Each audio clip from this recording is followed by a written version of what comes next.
ഇന്ന് ഞാനൊരു കുഞ്ഞു കാര്യമല്ല, നമ്മൾ ആരോടും ചോദിക്കാത്ത, എന്ന് വെച്ചാൽ ചോദിക്കാൻ ആഗ്രഹിച്ചിട്ടുണ്ട്, ബട്ട് നമുക്ക് ആരോട് ചോദിക്കണം എന്നറിയില്ല. അങ്ങനത്തെ ഒരു കാര്യമായിട്ടാണ് ഞാൻ വന്നിട്ടുള്ളത്. Things you needed to be a better photographer or person.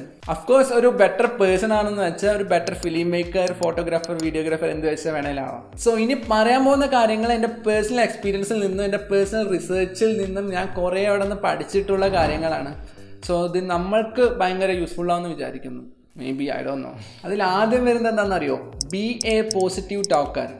നമ്മൾ ചെയ്യുന്ന കാര്യത്തിലായാലും ചെയ്യുന്ന പ്രവൃത്തിയിലായാലും ഒരു പോസിറ്റിവിറ്റി നമുക്ക് അതിനകത്ത് ഉണ്ടാക്കിയെടുക്കാം. പോസിറ്റിവിറ്റിയുള്ള ഒരാൾക്ക് ലൈഫിൽ പിന്നെ എന്തും വളരെ ഈസി ആയിട്ട് സിമ്പിളായിട്ട് കാണാൻ പറ്റും. ഇപ്പം എനിക്ക് കുറച്ച് പോസിറ്റീവ് ഫീൽ കിട്ടണമെന്ന് വെച്ചാൽ ഞാനിപ്പോൾ എന്ത് ചെയ്യണമെന്നല്ലേ? നെഗറ്റിവിറ്റി ഉപേക്ഷിച്ചാൽ മതി.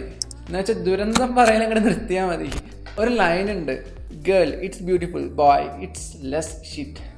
ഒരു സ്ഥലത്ത് കുറേ പോസിറ്റീവ് ആൻഡ് നെഗറ്റീവ് കാര്യങ്ങൾ ഉണ്ടെന്ന് വെച്ചോ, അതിൽ നെഗറ്റിവിറ്റി ഒഴിവാക്കി വെച്ചെന്ന് വെച്ചാൽ ബാക്കി അവിടെ പോസിറ്റിവിറ്റി മാത്രമേ ഉണ്ടാവുള്ളൂ. പിന്നെ കുറേ കാലക്രമേണ ആ നെഗറ്റിവിറ്റി നിന്ന സ്പേസിലും പോസിറ്റിവിറ്റി സ്പ്രെഡ് ചെയ്തിട്ട് ഫുൾ പോസിറ്റിവിറ്റി മാത്രമായിട്ട് നമുക്ക് മാറ്റിയെടുക്കാൻ പറ്റും. ഇപ്പോൾ ചിന്തിക്കേണ്ട പോസിറ്റിവിറ്റി കൂട്ടാൻ നെഗറ്റിവിറ്റി ഒഴിവാക്കിയാൽ മതിയെന്ന്. ബട്ട് നെഗറ്റിവിറ്റി എങ്ങനെ ഒഴിവാക്കാമെന്ന് പറഞ്ഞൊന്നുമില്ലല്ലോ എന്ന്. സിമ്പിളാണ്, ടേക്ക് ലൈഫ് ആസ് സിമ്പിൾ. ഒരുപാട് കുഴപ്പിക്കുന്ന കാര്യങ്ങളിൽ ചെന്ന് തലയിടാതെ ഇരിക്കുക. ലൈക്ക് നമുക്കൊരു കാര്യം ചെയ്യുമ്പോൾ അത് കുറച്ച് ഹാർഡാണ്, കുറച്ച് കഷ്ടപ്പാടൊക്കെ തോന്നുന്നതെന്ന് വെച്ചാൽ take a break. Listen to music. ഇല്ലാന്ന് വെച്ചാൽ പുറത്ത് പോയി കളിക്കാൻ പോകും, just go out and play. എന്താ വെച്ചാൽ ചെയ്യുക. ഒരു 2-3 മണിക്കൂർ ബ്രേക്ക് ഇട്ടെന്ന് വെച്ചാൽ നമുക്ക് ബാക്ക് ടു നോർമൽ ആവും, even more creative than before. ഞാൻ യൂട്യൂബ് വീഡിയോസ് എല്ലാം ചെയ്യുന്ന ടൈമിൽ ചില സമയത്തെല്ലാം എനിക്ക് ഭയങ്കര ടെൻഷനായി പോകും, എന്ത് ചെയ്യണമെന്ന് അറിയാത്ത ടൈമിൽ. So I will take a small break. പിന്നെ വീണ്ടും തിരിച്ചു വരുമ്പോൾ കുറച്ചുകൂടി പ്രൊഡക്റ്റീവായിട്ടുള്ള കാര്യം നമുക്ക് ചെയ്യാൻ പറ്റും. നമ്മൾ സ്വന്തമായിട്ട് നമുക്കൊരു ലിമിറ്റ് സെറ്റ് ചെയ്ത് കേട്ടോ. നമ്മളെപ്പോഴും എന്നെ കൊണ്ട് ഇതാ പറ്റത്തുള്ളൂ, ഞാൻ ഇങ്ങനെ മാത്രം ഫോട്ടോ എടുക്കുന്ന ഒരാളാണ്, ഇതിനെ കൂടുതൽ ഞാൻ ഫോട്ടോ എടുക്കാൻ ഞാൻ ശ്രമിക്കില്ല, എനിക്ക് ഇങ്ങനെയുള്ള ഫോട്ടോസ് മാത്രം മതി എന്നുള്ള ഒരു ലിമിറ്റ് നമ്മൾ സെറ്റ് ചെയ്യരുത്. നമ്മളെപ്പോഴും ഡെവലപ്പ് ചെയ്ത് പോകണം. Okay, develop. അപ്പോൾ ഒരു ലിമിറ്റ് സെറ്റ് ചെയ്യാതിരിക്കുക അപ്പോഴും. ഹൈക്ക്. ഇപ്പോൾ നമ്മളൊരു ബുക്ക് വായിക്കുകയെന്ന് വെച്ചാൽ ആദ്യം വായിക്കുമ്പോൾ നമുക്ക് അതിന് കുറച്ച് കാര്യങ്ങൾ മാത്രമേ നമുക്ക് മനസ്സിലാവുള്ളൂ.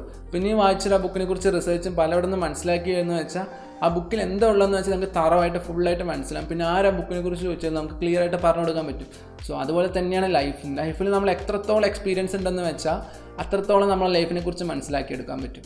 Last but not the least, be an environmentalist. ഓരോ ആർട്ടിസ്റ്റും, ഓരോ ക്രിയേറ്റീവ് ആർട്ടിസ്റ്റും പ്രകൃതിയെ ഇഷ്ടപ്പെടുന്ന ഒരു എൻവയോൺമെൻറ്റലിസ്റ്റാണ്. ഈ ആർട്ടിസ്റ്റ് എന്ന് പറയുന്നത് ചിത്രം വരയ്ക്കുന്ന ഒരാൾ മാത്രമല്ല കേട്ടോ. ലൈക്ക് ഒരു ഫോട്ടോഗ്രാഫർ, ഒരു വീഡിയോഗ്രാഫർ, ഒരു ഫിലിം മേക്കർ, ഒരു സ്വന്തം കഴിവ് വെച്ചിട്ട് ജീവിക്കുന്ന ഒരാളിനെയാണ് ആർട്ടിസ്റ്റ് എന്ന് പറയുക. സോ ഒരു ആർട്ടിസ്റ്റ് എന്ന് പറയുന്ന ആൾ എപ്പോഴും ഒരു പ്രകൃതി സ്നേഹിയായിരിക്കും. ഒരു പ്രകൃതിയെ ഒരു കാരണവശാലും കേടുവരുത്തരുത്, ഇല്ലയെന്ന് വെച്ചാൽ അതിനെ നശിപ്പിക്കാൻ കൂട്ടി നിൽക്കാത്ത ഒരാളായിരിക്കും ഓരോ ആർട്ടിസ്റ്റ് എന്നും പറയുന്നത്. സോ ഇതെല്ലാം അവർക്ക് പെട്ടെന്നൊരു ദിവസം പൊട്ടിമുളച്ച് തലയ്ക്കകത്തൊന്നും ഞാൻ പ്രകൃതിയെ സംരക്ഷിക്കണം പറഞ്ഞിട്ട് അങ്ങനെ വരുന്ന ആളല്ല. മൂപ്പരുടെ ഇല്ലയെന്ന് വെച്ചാൽ അയാൾക്ക് പല കാര്യങ്ങളിൽ നിന്നും പല സമയത്ത് കിട്ടുന്ന എക്സ്പീരിയൻസിൽ നിന്നും മൂപ്പർക്ക് തനിയെ ഉണ്ടായി വരുന്ന കാര്യങ്ങളാണ്. സോ ഞാൻ മുമ്പ് പറഞ്ഞ പോലെ എക്സ്പീരിയൻസ്, ഒരു ലൈഫിൽ നമ്മൾ എത്രത്തോളം എക്സ്പീരിയൻസ് ഉണ്ടെന്ന് വെച്ചാൽ ആ ലൈഫിൽ നമുക്ക് അത്രത്തോളം നമ്മൾ പഠിച്ചെടുക്കുന്നതാണ്. Experience is education.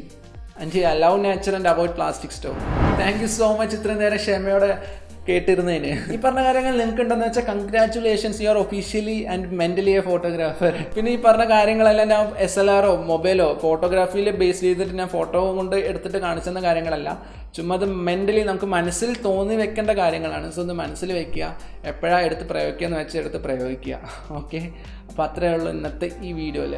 അപ്പോൾ see you guys in the next video with വേറെ അടിപൊളി കണ്ടൻ്റ് ആയിട്ട്. അപ്പോൾ ബൈ, ഹാപ്പി ക്ലിക്കിംഗ്.